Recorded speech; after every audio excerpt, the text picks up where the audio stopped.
कबीर कहते हैं, कोई ऐसा भक्त है जो राम रस का रसिक हो। राम रस का रसिक हो, उसको कबीर ढूंढ रहे। महान से महान गुरु भी परम शिष्य की खोज कर रहा है। साधारण से साधारण संसारी जीव भी किसी महान गुरु की खोज कर रहा है। कलकत्ता से खोजते खोजते प्रयागराज पहुंचता है। नाम पूछो तो कहता है मेरा नाम शिव कुमार राय है। किशनगढ़ से खोजते खोजते दिलीप नाम का भक्त भटकते भटकते किशनगढ़ से आ गया है, गुरु को ढूंढता है। पति पत्नी भी इंतजार करते हैं कोई मेरे द्वारा दिव्य आत्मा जन्म ले ले, कोई देव आत्मा जन्म ले ले, महान आत्मा जन्म ले ले। ये कोई पति पत्नी भूत आत्मा, भ्रष्ट आत्मा, शैतान आत्मा, राक्षस आत्मा को जन्म नहीं देना चाहते, लेकिन वो ले लेती है जन्म, तो क्या करें। हर माता पिता की आस है कि मेरे द्वारा भी कोई श्रेष्ठ आत्मा जन्म ले ले, जो मैं नहीं कर सका मेरे बचे हुए कार्यों को करे और मेरा नाम भी रोशन कर दे। मैं अपना नाम नहीं आगे बढ़ा पाया, काम भी आगे नहीं बढ़ाया, धन धाम भी नहीं बढ़ा पाया, बिजनेस नहीं बढ़ा पाया। मैं तो खाली रोटी धोती में अटका रहा और इस माया जाल में भटका रहा और मोह ममता में लटका रहा और इसी दुनियादारी का खटका रहा और यही दुख द्वंद्व में झटका रहा। लेकिन मेरा बेटा, मेरी बेटी, मेरा भी नाम रोशन कर दे। इसलिए लोग अपनी संतान को ऊंची से ऊंची शिक्षा देने के लिए स्वयं अच्छी धोती नहीं पहनती है माताएं, स्वयं अच्छे पैंट शर्ट नहीं पहनते हैं पिता लोग, खुद अच्छा भोजन भी नहीं खाते हैं, लेकिन अपनी बेटी को और अपने बेटे को अच्छे स्कूल में पढ़ाने के लिए एक एक रुपया जोड़कर फीस देते हैं कि मैं तो जो हुआ सो हुआ, लेकिन अब गुरु जी की दुआ और मेरा बेटा बेटी वो बन जाए जो मैं बनना चाहता था, और वो कर दे जो मैं करना चाहता था नहीं कर पाया, और उस ऊंचाई को छू ले जिसको मैं छूना चाहता था नहीं छू पाया, और उस मंजिल पर पहुंच जाए जहां पर पहुंचने में जिंदगी गुजरी मैं नहीं पहुंच पाया। यही आस के साथ में अपने बेटा बेटी का लोग पालन पोषण करते हैं। एक गुरु भी अपने शिष्यों को निभाता है, पालता है, पोसता है कि हमारे शिष्य महान बने, भविष्य में धर्म की रक्षा करें, भक्ति को संभाले। लेकिन कितने गुरुओं के शिष्य तो ऐसे गद्दी पर बैठ गए बिल्कुल माटी का धोंधा, बैठा है हटता भी नहीं है, गद्दी छोड़ता भी नहीं है, और इतना गद्दी है कि गद्दी की भी भद्दी हो गई।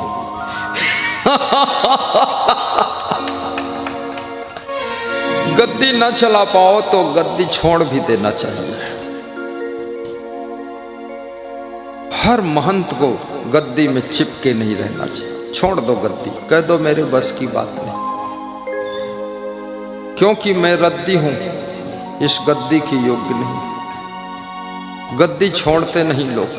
कितने बड़े बड़े साधु संत महंत मंडलेश्वर गद्दी में ऐसे चिपक गए हैं जैसे पोस्टर दीवार में चिपक जाता है, छोड़ाओ तो तहस नहस हो जाता है। गद्दी बर्बाद कर दिया। गद्दी तो गद्दी, वहां भक्त पहुंचे तो उसके सोने के लिए गद्दा भी नहीं। पूरे आश्रम को कबाड़ा कर दिया और ऐसे फूल कर बैठा है, लगता है पूरे वर्ल्ड का गुरु यही है गधा। नालायक कहीं के, उतर। गद्दी पर बैठा बर्बाद कर दिया अपने गुरु की छवि को, 1 इंच बढ़ा नहीं सका और मिटा कर रख दिया। गद्दी का लालच भी साधु संत को छोड़ देना चाहिए, मान सम्मान की जंजीरों को तोड़ देना चाहिए। और याद रखना, अपने कर्तव्य को याद करके अपनी जिंदगी में एक नया अध्याय जोड़ देना चाहिए। बोलिए सदगुरु भगवान की जय। जन जन के दिलों को बुराइयों से अच्छाइयों की ओर मोड़ देना चाहिए। ये गुरु का धर्म होता है, ये संतों का धर्म होता है।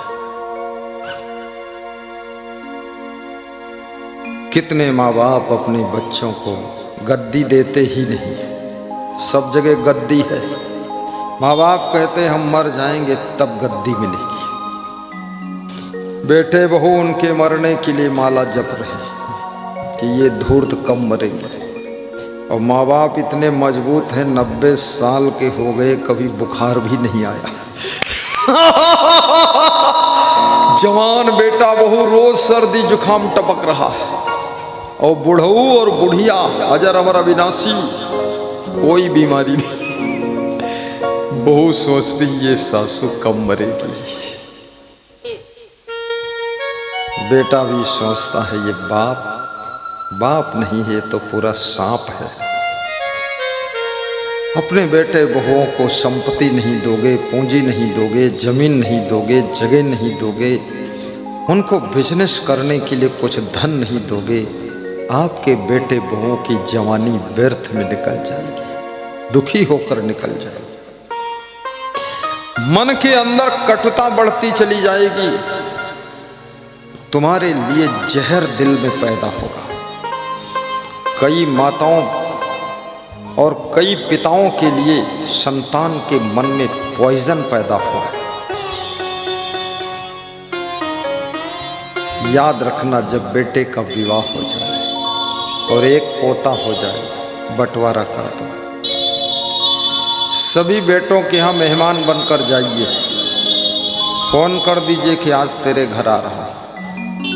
निश्चिंत रोटी सब्जी दाल चावल खीर पूड़ी खाइए, बेटे बहू को धन्यवाद दीजिए, फिर आकर अपने वाले घर में सोइए और ताली बजाइए, तो माल छपे, लादने दो बेईमानों को। बेटे बहुओं को समय पर अगर जिम्मेदार नहीं बनाओगे, कंधों पर भार नहीं दोगे, याद रखना बेटे बहू सब खुराफाती हो जाएंगे। जिम्मेदारियां भी समर्पित कीजिए। मेरे यहाँ छोटा सा संत आता, उसको भी जिम्मेदारी मिल जाती, कोई फ्री नहीं। अगर 10 साल का आ जाए तो उसको दान का डिब्बा टंगा देता, ऐसा डाल दिया मुकद्दर लटका ही पड़ा। अब इधर उधर भागे तो भटका ही पड़ा। कुछ नहीं तो बोतल बाल्टी पकड़ा देता हूँ कि हाथ धुलाना पकड़े रहता, पकड़े पकड़े बाल्टी घूम रहा। क्योंकि आदमी को अगर जिम्मेदारी नहीं दोगे तो आदमी का मन बड़ा चंचल होता है, फिर इधर उधर सोचने लग जाता है, भागने लग जाता है। अपने बच्चों से भी घर में काम लीजिए। 2 घंटे गोबर ढुलाइए, उनसे मिट्टी ढुलाइए। बच्चों से 2 घंटे झाड़ू लगवाइए, 2 घंटे उनको ऐसे चकनाचूर कर दो कि स्कूल की तरफ हंसते हंसते भाग कर जाएं। अगर घर में बिल्कुल काम नहीं लोगे तो स्कूल जाने में रोएंगे, और घर में रगड़ कर टमाटर की चटनी बना दोगे तो याद रखना तरबूज बन करके पहुंचेंगे स्कूल। इसलिए घर में काम लीजिए। संडे के दिन हमारे माता पिता हम लोगों से मिट्टी ढोलाते थे, दिन भर मिट्टी ढो। तो हम सोचते थे मंडे आ जाए तो हम निकले यहाँ से। और रेनी डे जब होता था, रेनी डे, तो माता जी कहती थी रस्सी बटो सब लोग। तो सब बच्चे लाइन से बंगले में बैठते थे, रस्सी बटते थे। फिर बोलती थी इसको रगड़ो, छप्पर के बांस में डालकर घिसो। फिर बोलती थी इसको लंबा बांध के सुखाओ, फिर इसका बंडल बनाओ। और फिर जब वर्षा आती थी, रेनी डे होता था, कहती थी अब पलंग बीनो, पलंग तैयार करो। 1 मिनट घूमने का टाइम नहीं। तो मैं कहता था पढ़ेंगे कब? बोले 2 घंटे काम, उसके बाद पढ़ो। तो ऐसा पढ़ने में मन लगता था। इसलिए अपनी बेटियों से भी काम लो। ये जो बहुत सुंदर बाल लटका कर घूम रही बेटियां, इनके सिर पर गोबर लाद दो, गोबर टपके चुए गालों पर, अब बाल भीग जाए गोबर के रस में, फिर देखो ये टाप कर जाएगी। नहीं तो ये दिन भर गाल सुधारती है, बाल सुधारती है, फिर ओंठें सुधारती है, फिर बार बार शीशा देखती, दर्पण देखती, मैं वही हूं कि चुड़ैल हो गई हूं। थोड़ा इनसे भी काम लो, रोटी बनवाइए, चूल्हे के बर्तन मंजवाइए, धुलाइए। काम करने वालों को क्रोध भी कम आता है, अभिमान भी नहीं रह जाता है, और काम करने वालों के घर में गरीबी और कंगाली खत्म हो जाती है। जो काम नहीं करते हैं उनके घर में दरिद्र आ जाता है। इसलिए सबको काम करना है। नर हो न निराश करो मन को, नर हो न निराश करो मन को, कुछ काम करो, कुछ काम करो, कुछ काम करो। मुख्य आयोजक दिलीप भाई को माला पहनाकर, बैज लगाकर आदर किया जा रहा, ताली बजाइए। कुछ नाम करो। भुवन यादव कहाँ है? ढूंढो, पकड़ो उसको। न निराश करो मन को। याद रखना, मुंह की सुंदरता मृदु वाणी से है, आंखों की सुंदरता गुरु दर्शन से है, कानों की सुंदरता सत्संग श्रवण से है, और जीवा की सुंदरता चरणामृत पान करने से, हाथों की सुंदरता सेवा करने से है। माता पिता भाई बहन परिवार गाय पशु गुरु संत की सेवा करने से हाथों की शोभा है। और पैरों की सुंदरता, इन पैरों से चल करके गुरु के दर्शन करने जाओ, ये पैरों की सुंदरता है। नर हो न निराश करो मन को, कभी निराश मत होना। न निराश हार में ही जीत छिपी हुई है, मन को, फेल में ही पास छिपा हुआ है, और बीमारी में ही स्वास्थ्य छिपा हुआ है। और याद रखना, दुख के भीतर ही सुख छिपा हुआ है। जैसे फूल के भीतर सुगंध छिपी हुई है, ऐसे तुम्हारे भीतर दुख है, उसी के भीतर आनंद भी छिपा हुआ है। कुछ काम करो, कुछ काम करो। बहुत बड़ी बात है, कुछ काम करो, कुछ काम करो। कितनी बड़ी बात। मेरा गुरु सोकर उठता था, नाली साफ करता था। तो मैंने कहा, गुरु नाली क्यों साफ करते हो? बोले, गंदगी साफ करता है वही साधु है। सबके मन की गंदगी साफ करो, दिल की गंदगी साफ करो, हृदय की गंदगी साफ करो, कर्मों की गंदगी साफ करो, और जन जन के आत्मा की गंदगी साफ करो, नाली की गंदगी साफ करो। गंदगी को मिटाने वाला संत जो होता है, उसी की दुनिया बंदगी करती है, बंदगी करती है। बोलिए सदगुरु भगवान की जय हो। वो नाली साफ में जुट जाते थे।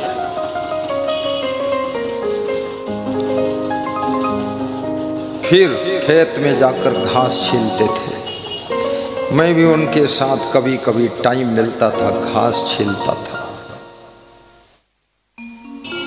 बैठो, बिराजो, बुला लो, दिलीप देख लो कौन कहाँ बैठने योग्य है, विशेष लोगों को यहाँ ले आओ, ढूंढ लो, खींच लो, निकाल लो बाहर। तुम भी बैठो, तुम भी विशेष हो। हाँ, तुम सब कुर्सियों पर बैठो थोड़ा थोड़ा। हाँ, सबके पास एक एक मिनट बैठे व्यवहार बनाओ, फिर आगे बढ़ो। हमको तो वहाँ बैठना होता ना, हर मिनट हम कुर्सी बदल देते, इनसे थोड़ा व्यवहार करते, उनसे करते, फिर रुपया लेते सबसे। सहयोग लेना चाहिए, व्यवहार बनेगा तभी तो कुछ काम करो, कुछ काम करो। आलस्य मनुष्य का सबसे बड़ा शत्रु है। आज जो वैज्ञानिक हुए हैं, जिन्होंने मोबाइल का रिसर्च किया, माइक का रिसर्च किया, जिन्होंने इस पंडाल का रिसर्च किया, गाड़ी का रिसर्च किया, साड़ियों की डिजाइन का रिसर्च किया, कोई आलसी होते तो रिसर्च ना होता। अगर तुम्हारे ये गुरु आलसी होते तो नेपाल बॉर्डर से 1400 किलोमीटर चल के यहाँ पहुँचते नहीं, लखीमपुर खीरी से ना। कितने लोग तो 50 किलोमीटर गाड़ी में चलते हैं, कहते बड़ी थकान आ गई है, बड़ी 400 किलोमीटर चलता हूँ, फिर कहता हूँ मुस्कान आ गई। थकान नहीं, मुस्कान। शरीर भी आदत को पकड़ता है। जितना इससे मेहनत लोगे, ये शरीर उतना मजबूत हो जाएगा। मन भी आदत को पकड़ता है। मन से भी जितना तुम गम खाने की आदत बना लोगे, ये मन सब सह लेगा। और वाणी भी आदत पकड़ती है। जितना तुम बोलने में सावधानी का अभ्यास कर लोगे, तो आपकी वाणी जो है अमृत वाणी हो जाएगी। सारा जीवन आदत की जंजीरों में बंधा हुआ है। इसलिए कबीर साहब कहते हैं, आदत जरा सुधार लो, बस हो गया भजन।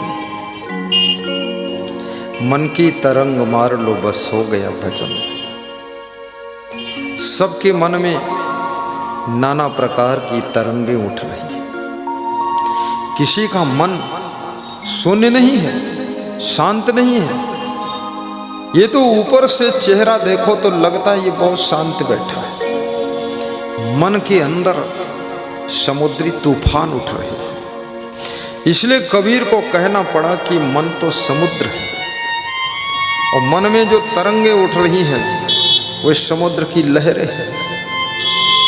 मन शायर मन सा लहर, बूढ़े बहुत अच्छे,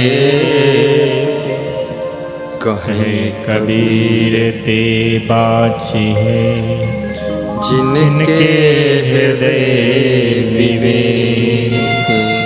मन रूपी समुद्र में और मन की तरंगों में डूबने से वही बचेंगे जिनके पास में विवेक है। और विवेक नित्य खरसान लोह घुन छूटे, नित्य की गोष्ठी माया मोह टूटे। लोहा को नित्य खरसान पर रगड़ने से उसका जो जंग है, मूर्छा है, जो मैल है, वो छूट जाता है।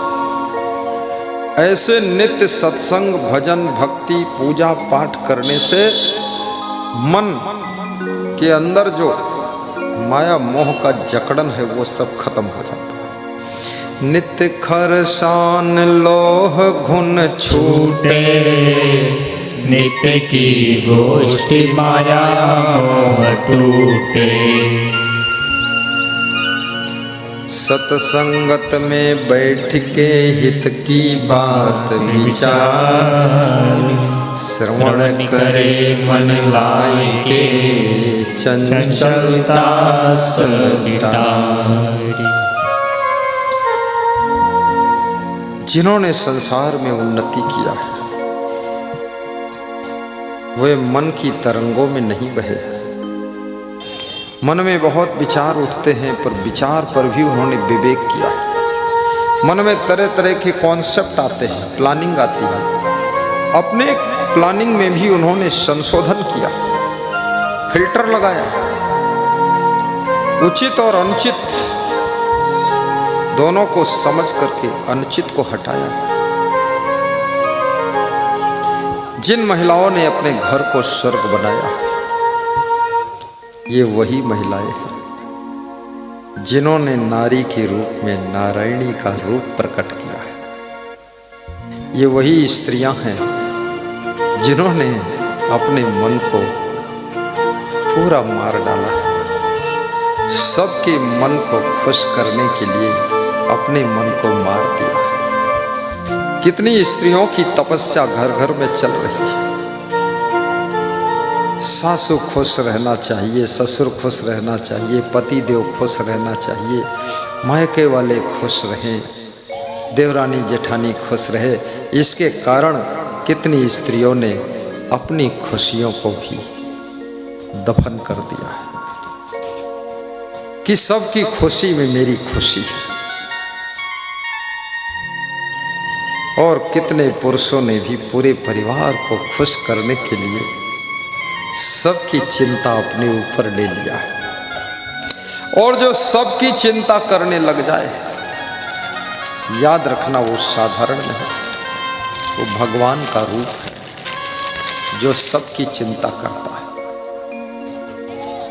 सबकी फिक्र कर रहा है। कौन खाया कि नहीं खाया, कौन सोया कि नहीं सोया,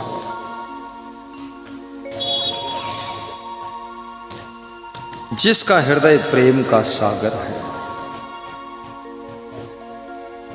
जो अपनी बहनों का भी ख्याल रखता है। तुम्हारा एक बार मोबाइल चला जाता है, बहनें खुश हो जाती हैं। उनको लगता है मेरा भाई मुझसे प्रेम करता है, मेरा भाई याद किया है।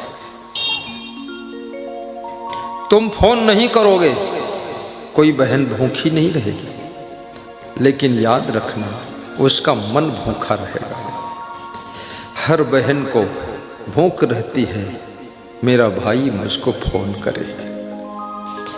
हर भाई को भी भूख है कि मेरी बहन कभी मुझको याद करे। कई लोग मेरे पास में फोन करते हैं और कहते हैं गुरुजी क्या कभी तुम भी हमको याद करते हो? मैंने कहा गैर मुमकिन है कि याद वहां हो और यहां ना हो। जब गुरु एक बार याद करता है तब शिष्य गुरु को 10 बार याद करता है, और जब शिष्य 10 बार याद करता है, एक बार गुरु फिर उसको दर्शन भी देता है। लेन देन का संसार है।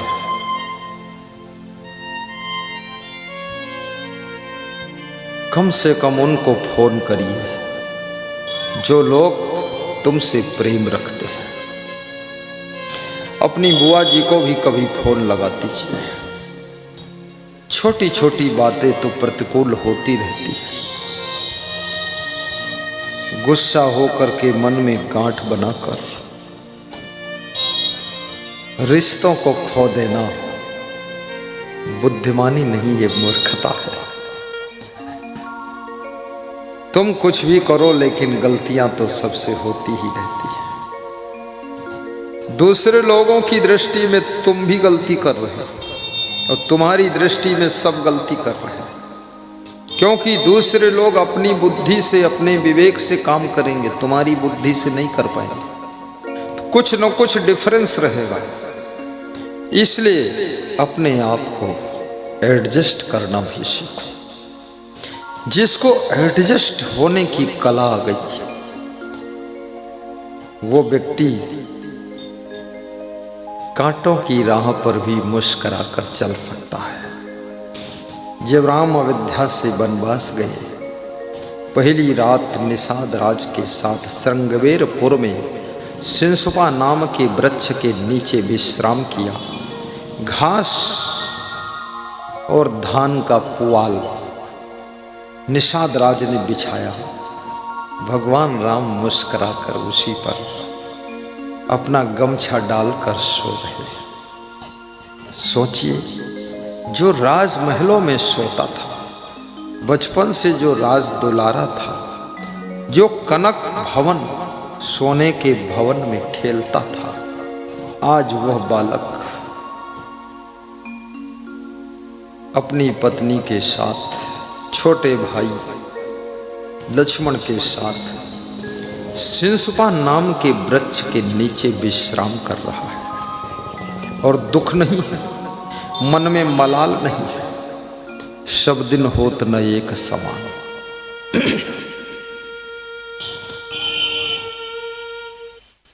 ईरान और इजराइल, अमेरिका में युद्ध हो रहा है।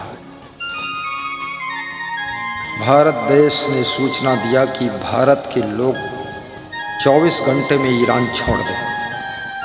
कितने अच्छे अच्छे उनके मकान होंगे, बिस्तर होंगे, बेड होंगे। 24 घंटे में ईरान छोड़कर निकल जाए, क्योंकि जान से ज़्यादा कीमती सामान नहीं। जान है तो जहान है, और जान नहीं तो शमशान है, और जान नहीं तो सामान किस काम का है। सब निकल गए। जब रशिया और यूक्रेन में युद्ध शुरू हुआ, भारत सरकार ने सूचना दिया, यूक्रेन में जो भारत के विद्यार्थी स्टूडेंट पढ़ने गए हैं, 3 दिनों में देश छोड़कर बाहर निकले। सब पढ़ाई लिखाई, सर्टिफिकेट, फीस वूस उधर रह गई, और जान बचा करके आ गए हैं। वो तो भारत सरकार ने बचा लिया, नहीं उसे गुझिल जाते, मर जाते।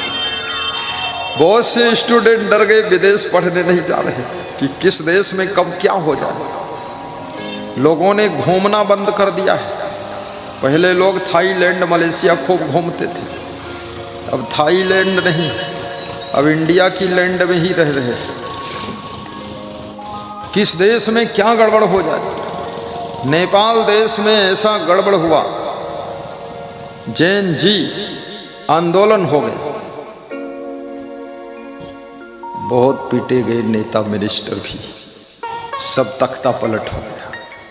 बांग्लादेश में तख्ता पलट हो गया। वहाँ की प्रधानमंत्री शेख, क्या नाम था उसका, शेख हसीना का छूट गया पसीना। देश छोड़कर भागी और हिंदुस्तान में जान बचाया। इसलिए कृपया अपने देश में शिक्षा लीजिए। अपने देश जैसा संस्कारी कोई देश नहीं है। अपने देश में पढ़ करके इतने बड़े बड़े वैज्ञानिक तैयार हुए हैं, जिनको अमेरिका अपने पास में रख रहा है। 17,500 करोड़ वेतन 1 साल का मिलता है जगदीप सिंह सरदार को, विदेश की कंपनी में सर्विस करता है। 17,500 करोड़ 1 साल का वेतन, डेली का उसका 48 करोड़ वेतन है। बहुत वेतन प्राप्त कर रहा हो व्यक्ति। भारत का पढ़ा है, भारत का जन्मा है, और सरदार है सिख। इतना बुद्धि है उसके पास में। याद रखना, सोना कहीं भी पैदा होता है, हमेशा सोना नाक में नथनी बनकर पहना जाता, गले का हार बनता है, कान के कुंडल बनता है। सोना कभी भी पाँव की पायल नहीं बनता है, वो कान का कुंडल बनता है। भारत देश में भी आप मन लगाकर पढ़ो तो यहाँ भी बहुत कुछ आगे बढ़ने के स्कोप है। ये भारत की धरती कोई साधारण नहीं, और भारत की भूमि में जो प्रेम है, स्नेह है, ये कहीं नहीं। भारत प्रेम से भरा हुआ है, उसका नाम भारत है। और ये देश का नाम सुनकर के विदेशी लोग ललचाते हैं कि भारत में मेरा भी जन्म होता, कितना अच्छा होता। चला, इसलिए भारत माता की गोद में जो रह रहे हैं वे सौभाग्यशाली हैं। हिंदू, मुस्लिम, सिख, ईसाई, जैन, यहूदी, पारसी जो भी भारत माँ की गोद में हैं, वे सुरक्षित भी हैं और किस्मत वाले भी हैं। धन्य है भारत माता, और धन्य है भारत की स्त्रियां और धन्य है भारत के पुरुष, जहाँ पर जगह जगह मंदिर है, देवालय है, पूजा घर है, घर घर में पूजा मंदिर है और घर घर में पूजा पाठ होता रहता है और जगह जगह सत्संग हो रहा है। ये भारत की धरती पर ही संभव है। अभी मैं फूलपरास के पास से ब्रह्मपुरा डॉक्टर राम कुमार शाह का सत्संग करके यहाँ आया, मधुबनी जिले से, और किशनगढ़ से, तो दूसरा सत्संग भी किशनगढ़।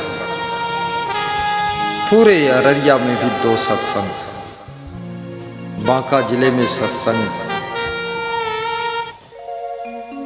सब जगह सत्संग।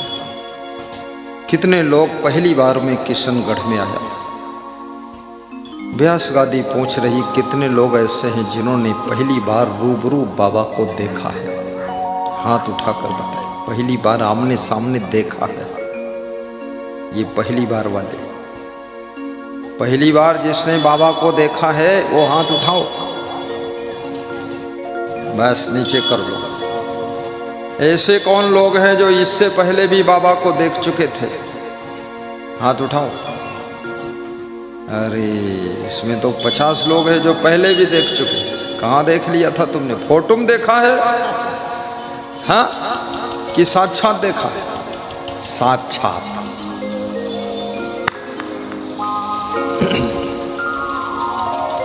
किशनगढ़ की धरती कृष्ण भगवान का गढ़ है, और जहां कृष्ण भगवान का गढ़ है वहीं तो भक्ति का गढ़ बनता है, वहीं तो सत्संग का गढ़ बनता है, वहीं तो महान से महान संत आते हैं। क्योंकि कृष्ण भगवान भी संतों को बहुत मानते थे, संतों से बहुत प्रेम करते थे। कृष्ण कहते थे निरपेक्षम मुनिम संतम, निरपेक्षम मुनिम, मैं अपेक्षा रहित मननशील ध्यानी ज्ञानी संतों के पीछे अनुव्रज्जा में हम नित्यम पूयते घृण भी।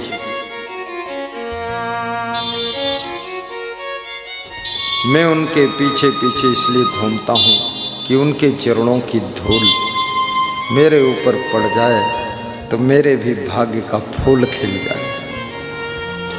धूल तेरे चरणों की सदगुरु चंदन और अवीर बनी, जिसने लगाई निज मस्तक पर उसकी तो तकदीर बनी, उसकी तो तकदीर बनी। गा दो, 4 लाइन गा दो। धूल तेरे चरणों की सदगुरु चंदन और अबीर बनी,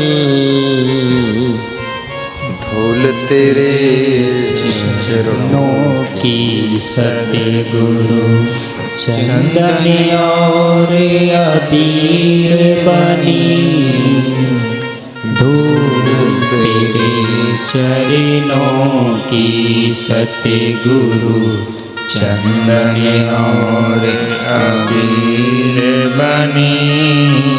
जिसने लगाई निज मस्तक पर उसकी तो तकदीर बनी, धूल तेरे चरणों की सतगुरु चंदन और अबीर बनी, धूल तेरे चरणों की सद्गुरु चरण धूल से बढ़कर जग में चीज कोई अनमोल नहीं।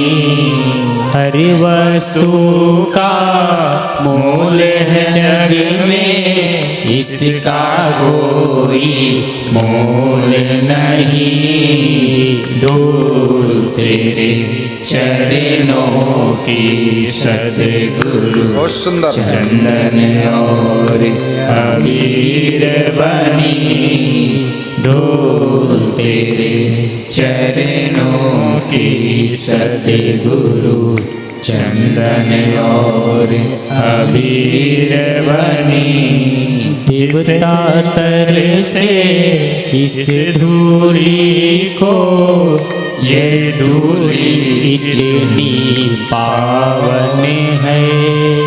देवता तर से इस धूली को ये धूली इतनी पावन है। जन्म जन्म के रोग मिटाए सुख से भर दे ये जीवन।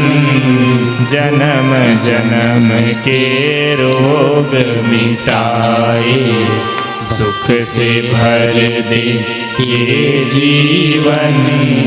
धूल तेरे चरणों की सद्गुरु चंदन और अबीर बनी धूल तेरे चरणों की सद्गुरु चंदन और अबीर बनी। पार हुआ था पंपासुर भी चरण धूलि को पाकर के। पार हुई पत्थर की अहिल्या झूल राम के पाने से। पार हुआ था पंपासुर भी संत चरण धुलाने से। धूल तेरे चरणों की सद्गुरु चंदन और अबीर बनी धूल तेरे चरणों की सद्गुरु चंदन और अबीर बनी। जिसने लगाई निज मस्तक पर उसकी तो तकदीर बनी। धूल तेरे चरणों की सद्गुरु चंदन और अबीर बनी।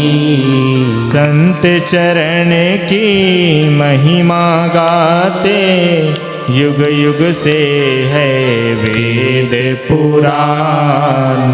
संत चरण की महिमा गाते युग युग से है वेद पुराण। काले कौए हंस बन गए चरण धूल में करे स्नान। धूल तेरे चरणों की सद्गुरु चंदन और अबीर बनी। धूल तेरे चरणों की सद्गुरु चंदन और अबीर बनी। जिसने लगाई निज मस्तक पर उसकी तो तकदीर बनी। धूल तेरे चरणों की सद्गुरु चंदन और अबीर बनी। धूल तेरे चरणों की सद्गुरु। बोलिए सतगुरु भगवान की जय। आइए, बहुत सुंदर संतों के पावन मुख से धूल तेरे चरणों की सद्गुरु भजन को श्रवण किया। शांति से ध्यान लगाकर बैठेंगे, अपने अपने बच्चों को भी कंट्रोल रखेंगे ताकि कोई डिस्टर्ब ना हो, क्योंकि सत्संग में मुझको सब सोच सोच कर बोलना पड़ता है। लिखा हुआ ग्रंथ नहीं पढ़ता हूँ। ये सब तुरंत ताज़ा जलेबी बनाकर खिलाना पड़ता है।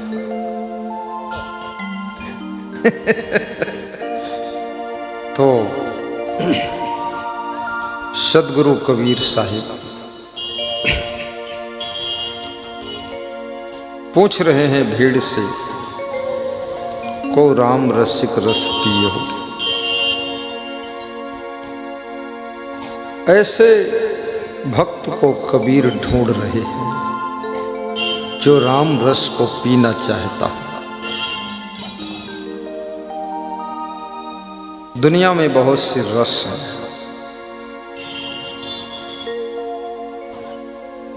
जिसमें राम रस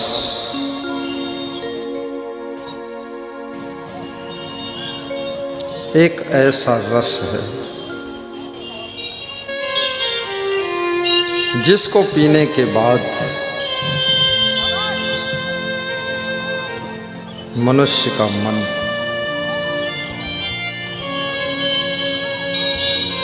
युगों युगों तक उस अविनाशी, उस अमर, उस शाश्वत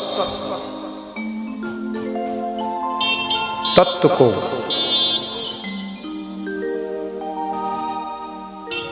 जानकर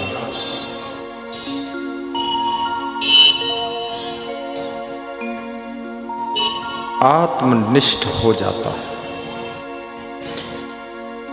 वह कौन सा तत्व है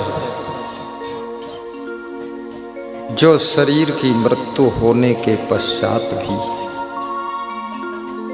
अमर रहता है? पूरा संसार, परिवार, शरीर छूटने के बाद भी वो छूटता नहीं। उसी तत्व का नाम तो आत्मा है। वो कोई और तत्व नहीं, आत्म तत्व है। क्या आत्म तत्व और तुम दोनों दो हो? आत्मा और तुम क्या अलग अलग हो? नहीं, तुम ही तो आत्मा हो।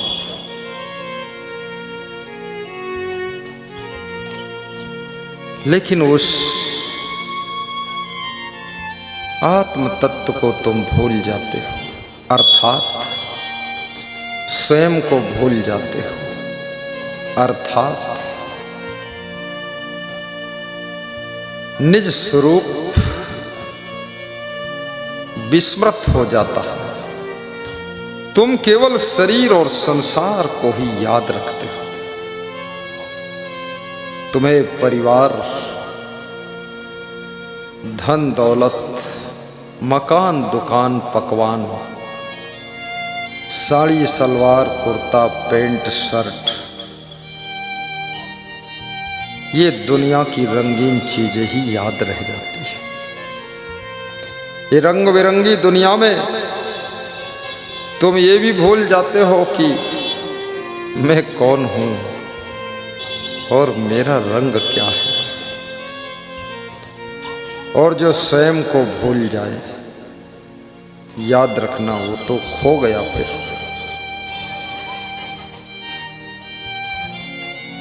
अपने को आप भूल के हैरान हो गया।